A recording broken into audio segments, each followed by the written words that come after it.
Festa della Polizia, 165 anni dalla fondazione, anche ad Agrigento la si festeggia, rimarcare anche l'importanza del corpo nel territorio.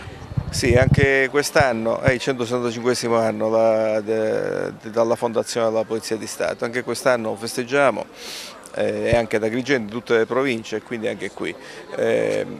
Il ruolo della Polizia di Stato, insomma, sta a me dirlo, ma è fondamentale, credo, nell'ambito della nostra Repubblica, e lo abbiamo dimostrato, lo dimostriamo in questi 165 anni di storia. Anche ad Agrigento abbiamo fatto quest'anno gli ottimi risultati che sono sintetizzati poi nelle statistiche che vi daremo successivamente. Abbiamo il nostro impegno massimo sia per garantire la tranquillità e la sicurezza ai cittadini, sia per costruire una cultura della legalità, per sviluppare una cultura della legalità soprattutto nelle giovani generazioni. In questo senso tutte le iniziative che abbiamo cosiddette di prossimità con le scuole e con le associazioni. Oggi abbiamo una scolaresca di una scuola con la quale abbiamo sviluppato un percorso di legalità, ci teniamo molto anche a questo. Esserci sempre significa essere vicini alla gente. Darete anche dei riconoscimenti a chi particolarmente si è distinto nel corso dell'anno durante delle operazioni? Sì, saranno consegnati dei riconoscimenti premiali.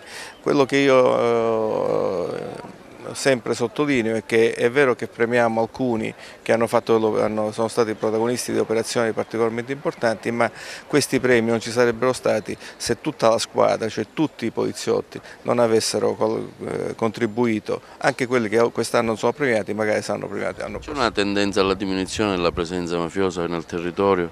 Ma la presenza mafiosa ha avuto dei colpi notevoli, anche quest'anno abbiamo fatto delle operazioni notevoli sia noi che le altre forze dell'ordine.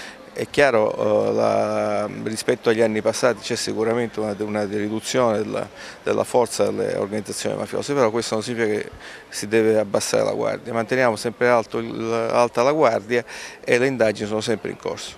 Importante direi il passaggio nel messaggio del Capo della Polizia. Il Capo della Polizia ha fatto giustamente riferimento al fatto che sono diminuiti statisticamente i fatti delittuosi. La percezione della sicurezza però rimane su livelli non soddisfacenti. Ecco, allora nei compiti del prefetto per le sue attività di coordinamento delle forze di polizia, del questore come dell'Arma dei Carabinieri, eccetera, credo che l'obiettivo primario sia proprio questo, agire, promuovere dei servizi, delle iniziative che diano la possibilità al cittadino di vivere il proprio quotidiano con un migliore senso della propria sicurezza.